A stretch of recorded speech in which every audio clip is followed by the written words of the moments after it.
ಅಂತ ಕಡೆ ಅದೇ ಸೋಮೇಶ್ವರನ್ ದೇವಸ್ಥಾನ ಹತ್ರ ನೀವಾಗ ಹೋಗ್ತಾ ಇರ್ತಿಯಲ್ಲ ಅಲ್ಲೇ ಬಿಟ್ಟು ಬಂದಿದ್ದಾರಂತೆ. ಇಲ್ಲ ಕಂದ, ಇಲ್ಲ ಕಂದ, ನಾನು ಇವತ್ತು ಸ್ಕೂಲ್ಗೆ ಬರಲ್ಲ. ನಾನು ಮಧ್ಯಾಹ್ನ ಮೇಲೆ ಬರ್ತೀನಿ, ನಂಗೇನ್ ಕೆಲಸ ಇಲ್ಲ ಇಲ್ಲಿ. ನಾನು ಬಂದು ಕ್ಲಾಸಲ್ಲಿ ಕೂತ್ಕೊಂಡು ನಿನ್ ಜೊತೆ ಪಾಠ ಕೇಳಕ್ಕಾಗತ್ತೇನೆ? ಚೆನ್ನಾಗಿ ನೀನು ಹೊರಗೆ ಬರೋದ್ರೊಳಗೆ ನಾನು ಸೂರ್ಯ ಅಂಕಲ್ ಯಾರೋ ಬಂದು ನಿನ್ನ ಕರ್ಕೊಂಡು ಹೋಗ್ತೀವಿ. ಚೆನ್ನಾಗಿ ಓದ್ಕೋಬೇಕು, ತರಲೆ ಮಾಡಬಾರ್ದು.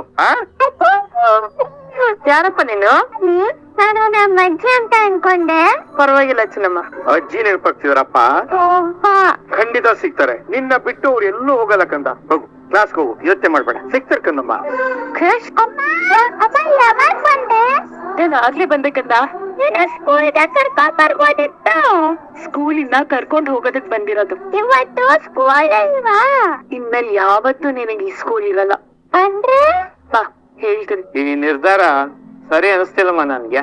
ಮಗುಗೆ ಓದಿನ ಮೇಲೆ ತುಂಬಾ ಇಂಟ್ರೆಸ್ಟ್ ಇದೆ. ಮೇಲಾಗಿ ಅವನು ರ್ಯಾಂಕ್ ಸ್ಟೂಡೆಂಟ್. ಹೀಗಿರುವಾಗ ಏಕಾಏಕಿ ಸ್ಕೂಲ್ ಬಿಡ್ಸೋದು ನನಗೆ ಸರಿ ಅನ್ನಿಸ್ತಿಲ್ಲಮ್ಮ. ಆದ್ರೆ ಅಮ್ಮನ ಆರೋಗ್ಯನೂ ಮುಖ್ಯ ಅಲ್ವಾ ಸರ್? ನನಗ್ ಗೊತ್ತಿರೋರೆಲ್ಲ ದುಬೈಯಲ್ಲೇ ಇರೋದು, ಫ್ಯಾಮಿಲಿ ಡಾಕ್ಟರ್ ಕೂಡ. ಈ ಪರಿಸ್ಥಿತಿಲಿ ಅಮ್ಮನ್ನ ಇಲ್ಲಿ ಒಬ್ರೆ ಬಿಟ್ಟಿರಕ್ ಆಗಲ್ಲ. ಅದಕ್ಕೆ ಸರ್ ಎಲ್ರು ಅಲ್ಲಿಗೆ ಶಿಫ್ಟ್ ಆಗ್ತಾ ಇದೀವಿ. ಪ್ಲೀಸ್ TC ಕೊಟ್ಬಿಡಿ ಸರ್. ವಾತಾವರಣ ಬದಲಾದ್ರೆ ಮಗು ಭವಿಷ್ಯಕ್ಕೆ ತೊಂದ್ರೆ ಆಗ್ಬೋದು, ಒಂದ್ಸಲ ಯೋಚನೆ ಮಾಡಿ. You don't worry sir, I take care of it. You please do the need. ಸರಿನಮ್ಮ, ಒಂದು ಲೆಟರ್ ಬರ್ಕೊಡಿ, ಅಷ್ಟೊಳಗೆ TC ರೆಡಿ ಮಾಡಿಸ್ತೀನಿ. Okay sir. ಕ್ರಿಶ್ ಸರಿಗ್ ಬಾಯ್ ಮಾಡು. Bye sir. ಬಾಯ್ ಕ್ರಿಶ್. ಅಮ್ಮ ಅಜ್ಜ ಏನೂ ಆಗಿಲ್ಲ. ಹುಷಾರಿಲ್ಲ ಅಂದೆ. ಕ್ರಿಶ್ ಅದ್ ನಿನಗ್ ಬೇಡ, ಸುಮ್ನೆ ಇರು.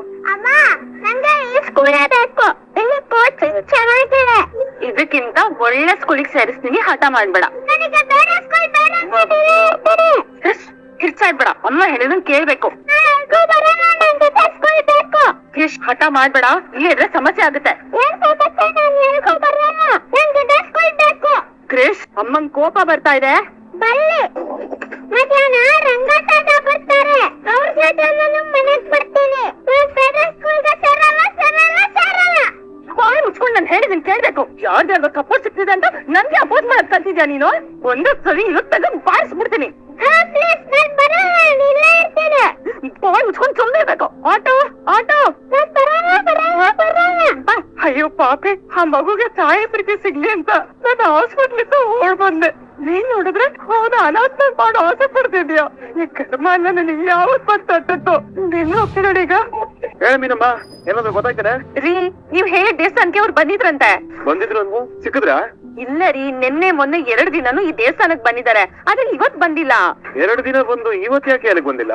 ಅಯ್ಯೋ, ನಾನ್ ಹೇಳ್ತಾ ಇದ್ದೀನಲ್ವಾ, ಆ ದೇವಸ್ಥಾನದಲ್ಲಿ ಅನ್ನದಾನ ನಡೀತಿತ್ತು ಅನ್ಸುತ್ತೆ, ಅದಕ್ಕೆ ಊಟ ಮಾಡ್ಕೊಂಡು ಹೋಗಕ್ ಬಂದಿದ್ದಾರೆ. ಹಂಗಂದ್ರೆ ಅವರು ಮನೆಗೂ ಹೋಗಿಲ್ಲ, ಊರ್ಗೂ ಹೋಗಿಲ್ಲ, ಇದೇ ಊರಲ್ಲಿ ಇದ್ಕೊಂಡು ದೇವಸ್ಥಾನಗಳಲ್ಲಿ ಊಟ ಮಾಡ್ಕೊಂಡಿದ್ದಾರೆ. ಹೋಗಿದ್ ದೇವಸ್ಥಾನಕ್ಕೆ ಮತ್ತೆ ಹೋಗ್ಬಾರ್ದು ಅಂತ ಇವತ್ತಲ್ಲಿ ಹೋಗಿಲ್ಲ ಅನ್ಸುತ್ತೆ. ಇರ್ಬೋದು ರೀ. ಆ ಪುಟ್ಟು ತಲೆ ಇವನ ನಮ್ ಜೊತೆಗ್ ಬಿಟ್ಟು ಅವ್ರು ತಲೆ ಮರ್ಸ್ಕೊಂಡು ಓಡಾಡೋ ಪರಿಸ್ಥಿತಿ ಅಂತ ಏನೇ ಬಂತು ಅವ್ರಿಗೆ. ಇದರಿಂದ ಬೇರೆ ಏನೋ ವಿಷಯ ಇದೆ ಕಣೆ. ನಾವ್ ಇನ್ನೊಂದ್ಸತಿ ಕೃಷಿ ಹತ್ರ ಮಾತಾಡಿ ಅವ್ರ ಅಜ್ಜಿ ಬಗ್ಗೆ ಬೇರೆ ಏನಾದ್ರು ವಿಷಯ ಇದೆ ಕೇಳಿ ತಿಳ್ಕೊಬೇಕು. ವಿನಮ್ಮ, ಹಂಗೆ ನೀನ್ ಇನ್ನೊಂದ್ ಕೆಲಸ ಮಾಡ್ತೀರಾ, ಹಂಗೆ ಪಕ್ಕದಲ್ಲಿರೋ ಬೇರೆ ದೇವಸ್ಥಾನಗಳಲ್ಲಿ ಹೋಗಿ ವಿಚಾರಿಸಿ ನೋಡ್ತೀಯಾ? ನಾನು ಹೋಗ್ಬಿಟ್ಟು ಕೃಷ್ಣ ಮನೆ ಕರ್ಕೊಂಡ್ ಬಂದ್ಬಿಡ್ತೀನಿ, ಆಯ್ತಾ? ಸರಿ ರೀ. ಸರಿ, ಹುಷಾರ್ ಕಡಿಮೆನಮ್ಮ. ನೀವು ಹುಷಾರು. ಆಯ್ತು, ಬಾಯ್. ಕರಿಯಲ್ವಾ? ಬ್ಯಾಗ್ ಸಮೇತ ಬಂದಿದ್ದಾನೆ, ಸ್ಕೂಲ್ ಬಿಡಿಸ್ಬಿಟ್ಟೆ. ಲೂಸೇನೆ ನೀನು? ಇನ್ನ 1 ವರ್ಷನೂ ಆಗಿಲ್ವಲ್ಲೇ ಮಗುನ ಸ್ಕೂಲಿಗೆ ಸೇರ್ಸಿ? ಹೇಳ್ಬೇಕ್ ಕಾಲ್ ಹಿಡ್ದದ್ ಜಾಸ್ತಿ ಅಂತ ಕೇಳಿಲ್ವಾ ಪೂಜಾ? ಪೆಕ್ ಮೇಲೆ ಪೆಕ್ ಬೀಳ್ತಿದೆ, ನನ್ ಕೈ ತಡ್ಕೊಳಕ್ ಆಗಲ್ಲ. ಇಲ್ಲಿಗ್ ಬಂದ್ ಕಾರಣ ಇವನನ್ನ ಎಲ್ಲಿ ಕೊಡೋಗ್ಬೇಕು, ಏನ್ ಮಾಡ್ಬೇಕು ಅಂತ ನಂಗೆ ಗೊತ್ತಾಗ್ತಿಲ್ಲ. 1 ವಾರ ಇವನ್ನ ಇರಿಸ್ಕೊಳಕ್ ಆಗತ್ತಾ? ಕ್ರಿಶ್ ಪುಟ, ಒಂದ್ ಸ್ವಲ್ಪ ಹೊತ್ತು ರೂಮಲ್ಲಿ ಇರ್ತೀಯ, ಆಮೇಲೆ ಕರಿತೀನಿ. ನಿನಗೇನ್ ಕಾಮನ್ ಸೆನ್ಸ್ ಇಲ್ವೇನೆ? ನಮ್ಮನೇಲಿ ಅವನನ್ನ ಹೆಂಗೆ ಇರಿಸ್ಕೊಳ್ಳಿ? ಇದೊಂದ್ ಸಹಾಯ ಅಂತ ಮಾಡು ಪೂಜಾ. ಏಕೆ ನಿನ್ನ ಬಿಟ್ರೆ ನಂಗೆ ಬೇರೆ ಆಪ್ಷನ್ ಸಿಗ್ತಿಲ್ಲ. ನಂಗೆ ಯಾರ್ ಲೈಫ್ ಅಲ್ಲೂ ಆಪ್ಷನ್ ಆಗಿರಕ್ ಇಷ್ಟ ಇಲ್ಲಾರು. ಈಗ ನನಗೆ ನಂದೇ ಆದಂತ ಜೀವನ ಇದೆ. ನಿಂಗೆ ಯಾಕೆ ಇದೆಲ್ಲ ಅರ್ಥ ಆಗ್ತಿಲ್ಲ? ಬಿರುಗಾಳಿಗೆ ಸಿಕ್ಕಾಕೊಂಡಿರೋ ಮರ ಆಗಿದೀನಿ ಕಣೆ. ನೀನ್ ಬೈದು ಇನ್ನಷ್ಟು ಬಗ್ಗಿಸ್ಬೇಡ. ಗಟ್ಮುಟ್ಟಾಗಿರೋ ಮರ ನಾನು ಅಂತ ಜೋಕಾಲಿ ಕಟ್ಟಿ ನನ್ ಜೀವನದಲ್ಲಿ ಉಯ್ಯಾಲಾಡಕ್ ಬಂದಿಲ್ವಾರೋ ನೀನು? ಸಂತೋಷ ಅವಾಗ ನಮ್ಮ ಮನೆಗೆ ನನ್ನನ್ನ ಮಾತಾಡ್ಸಕ್ಕೆ ಅಂತ ಬರ್ತಾರೆ. ಕೃಷ್ಣ ನೋಡಿದ್ರೆ ಅವ್ರು ಕೇಳೋ ಪ್ರಶ್ನೆಗೆ ನಾನ್ ಏನು ಉತ್ತರ ಕೊಡ್ಲಿ? ಸುಳ್ಳು ಹೇಳಿದ್ರೆ ನನ್ ಮೇಲೆ ಕೋಪ ಬರುತ್ತೆ, ಸತ್ಯ ಹೇಳಿದ್ರೆ ನಿನ್ನ ಮೇಲೆ ಅಸಹ್ಯ ಬರುತ್ತೆ. ನೀನೇ ಹೇಳು, ಏನೇ ಮಾಡ್ಲಿ? ನನಗೆ ಏನ್ ಮಾಡ್ಬೇಕು, ನಿನ್ನ ಹೇಗ್ ಕನ್ವಿನ್ಸ್ ಮಾಡ್ಬೇಕು ಅಂತ ಗೊತ್ತಾಗ್ತಿಲ್ಲ ಪೂಜಾ. ಒಂದೇ 1 ವಾರ ಇದೊಂದ್ ಸಹಾಯ ಮಾಡ್ಬಿಡು. ನನ್ ಬಗ್ಗೆ ಎಲ್ಲಾ ಸತ್ಯಗಳು ಗೊತ್ತಿರೋ ಫ್ರೆಂಡ್ ನೀನ್ ಒಬ್ಳೇ ಇರೋದು. ಕಂಡೀಷನ್ ತುಂಬಾ ಕ್ರಿಟಿಕಲ್ ಆಗಿದೆ ಕಣೆ, ಪ್ಲೀಸ್. ಸರಿ ಆಯ್ತು, ಆದ್ರೆ 1 ವಾರ ಅಷ್ಟೇ. 1 ವಾರ ಆದ್ಮೇಲೆ ನೀನ್ ಇವನನ್ನ ಕರ್ಕೊಂಡ್ ಹೋಗಿಲ್ಲ ಅಂದ್ರೆ ನೀನ್ ಎಲ್ಲಿರ್ತೀಯೋ ಕೃಷ್ಣ ಕರ್ಕೊಂಡ್ ಬಂದ್ ಅಲ್ಲಿ ಬಿಡ್ಬೇಕಾಗತ್ತೆ. ನಾನು ಇಷ್ಟು ಮಾತ್ರ ನಿನಗ್ ಸಹಾಯ ಮಾಡ್ಬಲ್ಲೆ. ಸರಿ, ಇವತ್ತೇನೋ ಸರಿ ರೋಹಿಣಿ, ಆದ್ರೆ ಇನ್ ಫ್ಯೂಚರ್ ಅಲ್ಲಿ ಕೃಷ್ಣ ನಿನ್ ಮುಂದೆ ನಿಂತ್ ಕೇಳೋ ಪ್ರಶ್ನೆಗಳಿಗೆ ಏನೇ ಉತ್ತರ ಕೊಡ್ತೀಯಾ? ಬೀಸೋ ದೊಣ್ಣೆಯಿಂದ ತಪ್ಪಿಸ್ಕೊಳ್ಳೋದ್ ನೋಡ್ತಾ ಇದೀನಿ. ನಾನ್ ನಾಳೆಗಳ ಬಗ್ಗೆ ಕೇಳ್ತಾ ಇದೀನಿ ಕಣೆ. ನನಗೆ ಪ್ರತಿದಿನ ಹೊಸ ಹೊಸ ಕೂಲ್ಗಳು ಬೀಸ್ತಾನೆ ಇದೆ. ಅದ್ರಲ್ಲಿ ಇವನು ಒಬ್ಬ ಅಂತ ಅನ್ಕೊಂತೀನಿ. ಕ್ರಿಶ್ ಬಾ. ಕ್ರಿಶ್ ಅಂದ 1 ವಾರ ಪೂಜಾ ಆಂಟಿ ಮನೇಲೆ ಇರ್ಬೇಕು. ಇನ್ನು ಗಲಾಟೆ ಮಾಡ್ಬಾರ್ದು. ಸೂತ್ರದಿಂದ ತಪ್ಪಿಸ್ಕೊಂಡಿರೋ ಗಾಳಿ ಪಟಾಕಣೆ ಅವನು. ಗಾಳಿ ಯಾವ ಕಡೆ ಬೀಸುತ್ತೋ ಆ ಕಡೆ ಹೋಗ್ತಾನೆ. ಕ್ರಿಶ್ ಅಮ್ಮನ್ ಮಾತ್ ಕೇಳ್ತೀಯ ಅಲ್ವಾ? ಬೇರೆ ಆಪ್ಷನ್ನೇ ಇಲ್ವಲ್ಲ ಅವನ್ಗೆ. ಪೂಜಾ ಪ್ಲೀಸ್. ಕ್ರಿಶ್ ಪುಟ್ಟ ಹೋಗಪ್ಪ, ಮುಖ ಕೈ ಕಾಲ್ ತೊಳ್ಕೊಂಡ್ ಬಾ. ಊಟ ಬಡಿಸ್ತೀನಿ. ಊಟ ಮಾಡಿ ನಿದ್ದೆ ಮಾಡ್ಬೇಕು, ಸರಿನಾ? ಸರಿ ಅಂಕಲ್. ನಾನು ಹೋಗ್ ಬರ್ತೀನಿ. ಕ್ರಿಶ್ ಇಲ್ಲಿರೋವರೆಗೂ ಅವಾಗ ಬರ್ತೀನಿ. ತೊಂದ್ರೆನ ಸಹಿಸ್ಕೊ ಪ್ಲೀಸ್. ಅಮ್ಮ, ಎಷ್ಟ್ ಚೆನ್ನಾಗಿದೆ ನೋಡು. ಫ್ರೆಂಡ್ಸ್ ತುಂಬಾ ಚೆನ್ನಾಗಿದೆ ಅಂತ ಹೇಳಿದ್ರು. ರೋಹಿಣಿನೇ ತಗೊಳೋದ್ ಬೇಡ ಅಂದ್ಬಿಟ್ರು. ಅವ್ರು ಟೇಸ್ಟ್ ಇಲ್ಲ ಕಣ. ಮೀನಾ ಕ್ರಿಶ್ ಸ್ಕೂಲಿಂದ ಬಂದಮ್ಮ. ಅವ್ರು ಕರ್ಕೊಂಡ್ ಬರ್ತೀನಿ ಅಂತ ಹೇಳಿದ್ರು ಮಾವ. ಇನ್ನು ಬಂದಿಲ್ಲ, ಇನ್ನೇನ್ ಬರ್ಬೋದು. ಸರಿನಮ್ಮ, ತಗೋ. ಇದ್ರಲ್ಲಿ ಬ್ರೆಡ್, ಜಾಮು, ಬಿಸ್ಕತ್ತು ಎಲ್ಲ ಇದೆ. ಆ ಮಗು ಬಂದ ಇದಕ್ಕೆ ಕೊಡಮ್ಮ, ತುಂಬಾ ಆಸೆ ಪಡ್ತಾ ಇದೆ. ಸರಿ ಮಾವ. ಜಾಮು ಬಂದಲ್ಲ, ನಾಯಿಗಳಿಗೆ ಸಾದಾ ಬಂದ್ ಹಾಕಿದ್ರು ನೀ ಎತ್ತಾಗಿರ್ತೀನಿ. ಅಲ್ಲ, ನೀನು ನಾಯಿಗೆ ಕೊಡೋ ಬೆಲೆ ನಮ್ಮ ಮನುಷ್ಯರಿಗೂ ಕೊಡಲ್ವಲ್ಲೇ? ಯಾಕಯ್ಯ ಬೇಜಾರಾಗಿ ನಿಂತಿದ್ಯಾ? ಕೃಷ್ಣ ಕರ್ಕೊಂಬರ್ಲಿಲ್ವಾ? ಓ, ಕರ್ಕೊಂಬರದ್ನ ಮರ್ತ್ಬಿಟ್ಯಾ? ನನಗೆ ಫೋನ್ ಮಾಡಕ್ಕಿಲ್ವೇನಯ್ಯ, ನಾನೇ ಕರ್ಕೊಂಬರ್ತಿದ್ದೆ ಜೊತೆನಲ್ಲಿ. ಯಾಕ್ರಿ ಏನು ಮಾತಾಡ್ದಲೆ ಹಾಗೆ ನಿಂತಿದ್ದೀರಾ? ಕುಡಿಯೋ ಸುಮ್ಮನೆ ಏನಾಯ್ತು? ಏನಾದ್ರು ಮಾತಾಡು. ಕೃಷ್ಣ ಸ್ಕೂಲಲ್ಲಿಲ್ಲ. ಸ್ಕೂಲಲ್ಲಿ ಅಂದ್ರೆ ಅದೇಗದು? ಅಲ್ಲ, ಅವ್ರ ಅಜ್ಜಿ ಆಸ್ಪತ್ರೆಯಿಂದ ಇದ್ದಕ್ಕಿದ್ದಾಗೆ ಕಾಯ ಆಗ್ಬಿಡ್ತಾರೆ. ಇವನು ಸ್ಕೂಲಿಂದ ಪತ್ತೆ ಆಗಿ ಬಾಯ ಬಜಾರ್ ನಡೆಸ್ತಾ ಇದ್ರ ಅಜ್ಜಿ ಮೊಮ್ಮಗ ಇಬ್ರು. ಮನೋಜ್, ಏನಾಯ್ತು? ರೋಹಿಣಿ, ಆ ಹುಡ್ಗ ಕೃಷಿ ಕಾಣ್ತಿಲ್ವಂತೆ. ಅವನು ಅವ್ರ ಅಜ್ಜಿ ತರ ಎಲ್ಲ ಓಡೋಗಿದ್ದಾನೆ. ಇನ್ ಮುಂದೆ ನಮ್ಗೆ ಯಾವ ಟೆನ್ಷನ್ ಇಲ್ಲ. ಇರೋ ಅಯೋಗ್ಯವೇ, ಸುಮ್ಮನೆ ಸೂರ್ಯ. ಕೃಷ್ಣ ಸ್ಕೂಲಲ್ಲಿ ಕಾಣಿಸ್ತಾ ಇಲ್ಲ ಅಂದ್ರೆ ಎಲ್ಲೋದಪ್ಪ? ಅಯ್ಯೋ, ಆ ಮರಿ ಪಿಚಾಚಿ ಎಲ್ಲಾದ್ರೂ ಹೋಗ್ಲಿ, ನಮ್ ಮನೆಗ್ ಬರ್ದೇ ಇದ್ರೆ ಅಷ್ಟೇ ಸಾಕಪ್ಪ. ಸ್ವಲ್ಪ ಸುಮ್ಮನೆ ಇರ್ತೀನಿ ಶಾಂತಿ. ರೀ, ನೀವ್ ಸ್ಕೂಲಲ್ಲೆಲ್ಲ ವಿಚಾರಿಸಿದ್ರ? ಅಲ್ಲ, ಅಲ್ಲೇ ಎಲ್ಲಾದ್ರೂ ಇದ್ದು ನೀವ್ ನೋಡ್ದರೆ ಬಂದಿರ್ಬೋದಲ್ವಾ? ನೀವೇ ಎಲ್ಲಾ ಕಡೆ ನೋಡ್ದೆ, ಆಮೇಲೆ ನಾನು ಎಲ್ಲಾ ವಿಚಾರಿಸ್ಕೊಂಡ್ ಬಂದೆ. ಇನ್ಮೇಲೆ ಕೃಷಿ ಆ ಸ್ಕೂಲಲ್ಲಿ ಓದೋದೇ ಇಲ್ವಂತೆ. TC ತಗೊಂಡು ಅಲ್ಲಿಂದ ಅವ್ರ ಅಮ್ಮ ಕರ್ಕೊಂಡ್ ಹೋದ್ರು ಅಂತ ಆಫೀಸಲ್ಲಿ ಹೇಳಿದ್ರು. ಅವ್ರಮ್ಮನ? ಅಂದ್ರೆ ಅವ್ರು ದುಬೈನಲ್ಲಿ ಇದಾರೆ ಅಂತ ಅಲ್ವಾ ಹೇಳಿದ್ದು? ಅಲ್ಲ, ಅವ್ರು ಇಲ್ಲಿಗೆ ಹೇಗ್ ಬಂದ್ರು? ಹೆಣ್ಮಕ್ಳಿಗೆ ಫ್ರೀ ಬಸ್ ಅಲ್ವೇನೆ ನಂಗ್ಲಿ, ಅದಕ್ಕೆ BMTC ಬಸ್ ಹತ್ಕೊಂಡ್ ಬಂದಿರ್ಬೇಕು. ಅವ್ರು ಹೇಗ್ ಬಂದ್ರು ಅನ್ನೋದು ಮುಖ್ಯ ಅಲ್ಲ ಮೀನು. ಏನ್ ಹೇಳಿ TC ತಗೊಂಡು ಹೋದ್ರು ಅನ್ನೋದನ್ನೇ ಯೋಚನೆ ಮಾಡ್ಬೇಕಾಗಿರೋದು. ಹುಷಾರಾಗಿದ್ದಾರೆ, ನಾನೇ ಅವ್ರನ್ನ ಡಿಸ್ಚಾರ್ಜ್ ಮಾಡ್ತೀವಿ ಅಂತ ಹೇಳಿದ್ ಕೃಷ್ ಅಜ್ಜಿಗೆ ಸೀರಿಯಸ್ ಆಗಿದೆ, ಅದಕ್ಕೆ ಊರ್ ಕರ್ಕೊಂಡು ಹೋಗ್ತಾ ಇದೀವಿ ಅಂತ ಹೇಳ್ಬಿಟ್ಟು ಕರ್ಕೊಂಡು ಹೋಗಿದ್ದಾರೆ. ನಾನ್ ಹೇಳ್ದಾಗೆ ಕೃಷ್ ಲೈಫ್ ಅಲ್ಲಿ ಎಲ್ಲ ಮಿಸ್ಟಿಯಾಗಿ ಇದೆಯಪ್ಪ. ವಿಚಿತ್ರ ಅಲ್ಲಪ್ಪ. ಆ ಮಗುನ ಇಷ್ಟ ದಿನ ಜೋಪಾನವಾಗಿ ಕಾಪಾಡಿದ್ರು ನಾವು. ಮಗುನ ಕರ್ಕೊಂಡು ಹೋಗ್ಬೇಕಾರೆ ಹಿಂಗ್ ಕರ್ಕೊಂಡು ಹೋಗ್ತಾ ಇದೀವಿ ಅಂತ ಹೇಳೋ ಕರ್ಟಸನ್ ಇಲ್ವ ಅವ್ರ ತಾಯಿಗೆ? ಅವ್ರ ಮಗನ ಅವರು ಕರ್ಕೊಂಡು ಹೋಗಿದ್ದಾರೆ. ಇದ್ರಲ್ಲಿ ತಪ್ಪೇನಿದೆ ಹೇಳಿ?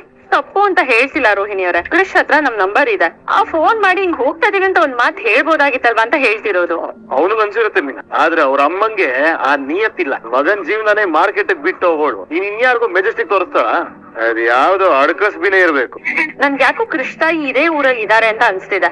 ಒಂದ್ ವೇಳೆ ಅವ್ರ ಏನಾದ್ರು ದುಬೈಯಲ್ಲಿ ಇದ್ದಿದ್ರೆ ಅಲ್ಲಿಂದ ಬಂದ ತಕ್ಷಣ ಅವ್ರ ತಾಯಿನ ನೋಡೋದಿಕ್ಕೆ ಹಾಸ್ಪಿಟಲ್ ತಾನೇ ಹೋಗ್ಬೇಕಾಗಿತ್ತು. ಆದ್ರೆ ಕೃಷ್ ಒಬ್ನೇ ಸ್ಕೂಲಲ್ಲಿ ಸಿಗ್ತಾನೆ ಅನ್ನೋದನ್ನ ತಿಳ್ಕೊಂಡು ಅವ್ರ ತಾಯಿಯಲ್ಲಿ ಹೋಗಿ ಅವನ್ನ ಕರ್ಕೊಂಡು ಹೋಗಿದ್ದಾರೆ. ಹೂಕೊಟ್ಟ ಕೆಲಸ ಜೊತೆಗೆ ಈ ಪೊಲೀಸ್ ಇನ್ವೆಸ್ಟಿಗೇಷನ್ ಬೇರೆ ಶುರು ಹಚ್ಕೊಂಡ್ಬಿಟ್ಟಿದ್ರ ಏನಮ್ಮ ಮೀನಮ್ಮ? ಫಸ್ಟ್ ಆಫ್ ಆಲ್ ಆ ಹುಡುಗಂಗೂ ಈ ಮನೆಗೂ ಯಾವ್ದೇ ರೀತಿ ಸಂಬಂಧ ಇಲ್ಲ. ನೀವು ಕರ್ಕೊಂಡ್ ಬಂದ್ರಿ, ಆ ಹುಡುಗು ನಮ್ಮ ಕರ್ಕೊಂಡ್ ಹೋದ್ರು, ಅಷ್ಟೇ ಮುಗ್ದೋಯ್ತು. ಇದನ್ನ ಇಲ್ಲಿಗೆ ಬಿಟ್ಬಿಡಿ. ನೀನಾ ಒಂದ್ ವೇಳೆ ಕೃಷ್ ಅಜ್ಜಿ ಆಕೆ ಫೋನ್ ಮಾಡಿ ವಿಷಯ ಹೇಳಿರ್ಬೋದಲ್ವಾ? ಇವಾಗೆಲ್ಲ ದುಬೈಯಿಂದ ಬರೋದ್ ಕಷ್ಟ ಅಲ್ಲ, ಬರೀ 4 hours ಅಷ್ಟೇ. ಬರ್ಬೋದು ರೋಹಿಣಿ ಅವ್ರೆ. ಅಯ್ಯೋ, ಅಲ್ಲ ನಿಮ್ಗಳಿಗೆಲ್ಲ ಬೇರೆ ಕೆಲ್ಸ ಇಲ್ವೇನಮ್ಮ? ಅದ್ಯಾವ್ದು ಬಂತು, ಇನ್ನೊಂದ್ ಯಾವ್ದೋ ಹೋಯ್ತು. ಸುಮ್ನೆ ಅದ್ರ ಬಗ್ಗೆ ತಲೆ ಕೆಡ್ಸ್ಕೊಂಡಿದಿರಲ್ಲ. ಹೋಗಿ ನಿಮ್ ಕೆಲ್ಸ ನೋಡ್ಕೊಳ್ಳಿ. ಅಮ್ಮ, ಅದೇನಂತಂದ್ರೆ ಸೂರ್ಯ, ಬೇಜಾರಾಗ್ಬೇಡ ಕಣೋ. ಒಂದ್ ವೇಳೆ ಅವ್ರ ಊರ್ಗ್ ಹೋಗಿ ಸೆಟ್ಲ್ ಆದ್ಮೇಲೆ ಫೋನ್ ಮಾಡೋಣ ಅಂತ ಹೋಗಿರ್ಬೋದು. ವೆಯ್ಟ್ ಮಾಡಿ ನೋಡು. ಅಪ್ಪ, ಹೋಗ್ ಬರ್ತೀನಪ್ಪ, ಬರ್ತೀನಿ ಕಣೋ. ಸೂರ್ಯ, ಕೃಷ್ ತಾಯಿನೇ ಬಂದು TC ತಗೊಂಡ್ ಹೋಗಿದ್ದಾರೆ ಅಂತ ಹೇಳಿದ್ಮೇಲೆ ಊರಲ್ಲಿ ಹೇಳಿದ್ ಮಾತಪ್ಪ ಅದು. ನಮಗಿನ್ಯಾವ್ದು ಟೆನ್ಷನ್ ಬೇಡ ಬಿಡ. ಒಂದಲ್ಲ ಒಂದಿನ ಆ ಹುಡ್ಗ ನಮ್ಮನ್ ಬಿಟ್ಟು ಅವ್ರ ಮನೆಗೆ ಹೋಗ್ಲೇಬೇಕಾಗಿತ್ತು. ಅದ್ ಇವತ್ತೇ ಆಗಿದೆ ಅಂತ ಅಂದ್ಕೊಡಿ. ಪ್ರಾಪ್ತಿ ಅಷ್ಟೇ. ಏನ್ರಿ ಇದು? ಕೃಷ್ ತಾಯಿ ಹೀಗ್ ಮಾಡಿದ್ದಾರೆ. ನನ್ಗೆ ಯಾಕೋ ಕೃಷ್ ಸುತ್ತ ಏನೋ ನಡೀತಿದೆ ಅನ್ಸ್ತಿದೆ. ನಮ್ಗ್ ಸತ್ಯ ಗೊತ್ತಾಗ್ಬಾರ್ದು ಅಂತ ಯಾರೋ ಹೀಗೆಲ್ಲ ಮಾಡ್ತಿದ್ದಾರೆ ಅಂತ ಅನ್ಸ್ತಿದೆ ರೀ. ಮೊದ್ಲು ನಾವು ಕೃಷ್ಣ ಅವ್ರ ತಾಯಿನೇ ಕರ್ಕೊಂಡು ಹೋಗಿರೋದಾ ಇಲ್ವಾ ಅನ್ನೋದನ್ನ ಕನ್ಫರ್ಮ್ ಮಾಡ್ಕೋಬೇಕು. ಸ್ಕೂಲಲ್ಲಿ ಹೇಗಿದ್ದಾರೆ ಅಂದ್ರೆ ಹೇಳಿದ್ದಾರೆ, ಆದ್ರೆ ದೂರದಿಂದಲೇ ಜೀವ ಹಿಂಡ್ತಿರೋ ಕೈ ಯಾವುದು, ಯಾವ ಶೇಪು, ರೂಪು ಯಾವುದು ಅಂತ ತಿಳ್ಕೊಳ್ಬೇಕು. ಸರಿ, ತಿಳ್ಕೊಳ್ಳೋಣ. ಆದಷ್ಟು ಬೇಗ ಆ ಟೈಮ್ ಬರುತ್ತೆ. ಕೈಕಾಲ್ ತೊಳ್ಕೊಂಡ್ ಬನ್ನಿ, ಊಟ ಕೊಡ್ತೆ. ಶಾಂತಿ ವಾ ಏನೇ ಟೆಂಪಲ್ ರನ್ ಜಾಸ್ತಿ ಹೋಗಿದೆ ಈ ನಡುವೆ ನಿಂದು ದೇವ್ರ ಅಷ್ಟೊಂದು ಬಸ್ತಿ ಬಂದ್ಬಿಟ್ಟಿದೆ ನಿಂಗೆ ನಿನಗೆ ಯಾವ ಪೋಸ್ಟ್ ಮಾಸ್ಟ್ ಬಂದು ಹೇಳಿದ್ರು ನನಗೆ ಭಕ್ತಿ ಇತ್ತೀಚೆಗೆ ಜಾಸ್ತಿ ಆಗಿರೋದು ಅಂತ ಮತ್ತೆ ಯಾವಾಗಿಂದನೋ ಈ ಪಾಟಿ ಭಕ್ತಿ ತಾಯಿ ಗರ್ಭದಲ್ಲಿ ಇದ್ದಾಗ್ಲೇ ಆ ಗರ್ಭಗುಡಿಯಲ್ಲಿರೋ ಪಾರ್ವತಿ ತಾಯಿ ಜಪ ಮಾಡ್ಕೊಂಡ್ ಹುಟ್ಟವಳು ಕಣೆ ನಾನು ಅವಳು ಲೋಕ ಮಾತೆ ಆದ್ರೆ ಇವಳು ಲೋಕಲ್ ಮಾತೆ ಅಂತ ಹೆಸರು ಮಾಡಿದವಳು ಸಕ್ಕರೆ ಬೈಲಲ್ಲಿ ನಾನು ಅಯ್ಯೋ ಅಯ್ಯೋ ಇನ್ 25 ವರ್ಷಕ್ಕೆ 10ನೇ ಕ್ಲಾಸ್ ಮೊದಲನೇ ಪಾಠ ನಂದೇ ಆಗಿರುತ್ತೆ ಬಾ ಬಾ ಬಾ ನೀನು ಶಾಂತಿ ತರ ಕಾಣಿಸ್ತಿಲ್ಲ ಕಣೆ ಅಂದ್ರೆ ಕಾನ್ಫಿಡೆನ್ಸ್ ಅನ್ನೋ ಪದಕ್ಕೆ ದೇಹ ಬಂದ್ರೆ ಹೇಗ್ ಕಾಣ್ತೀಯೋ ಹಾಗ್ ಕಾಣಿಸ್ತಿದ್ಯಾ ಕಾನ್ಫಿಡೆನ್ಸ್ ಈ ಪದಗಳೆಲ್ಲ ಈಗ ಯೂಸ್ ಮಾಡ್ಲೇಬಾರ್ದು ನಡಿ ದೇವ್ರ ದರ್ಶನ ಮಾಡೋಣ ಬಾ ಚಪ್ಲಿ ಬಿಡೆ ನನ್ಗೂ ಗೊತ್ತು ಏನು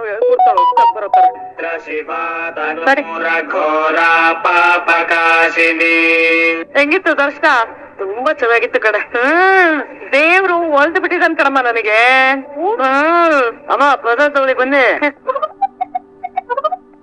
ತಿಂಡಿ ಕೋತಿ ಹೋಗಿಸ್ಕೊ ಹೋಗು ಪ್ರಸಾದ ಬಾರೆ ನೀನು ನಂಗ್ ಬರೋದ್ ನೀನ್ ಹೋಗ್ತೀನೋ ಹಾಗೆ ಹೇಳ್ಬಾರ್ದು ದೇವ್ರ ಪ್ರಸಾದನ ತಗೊಳಲ್ಲ ಅಂದ್ರೆ ದೇವ್ರ ಕಣ್ ಕಿತ್ಕೊಂಡ್ ಕಡೆ ಏನೇ ನೀನು ಚಿಕ್ಕ ಮಕ್ಳಿಗೆ ಎದುರಿಸ್ದಂಗೆ ಎದುರಿಸ್ತಿದ್ಯಲ್ಲ ಅಲ್ಲ ನನ್ ಕಣ್ಣಿಟ್ಕೊಂಡ ದೇವ್ರು ಏನ್ ಮಾಡ್ತಾರೆ ಸರಿ ಬಿಡು ಬಾ ನಡಿ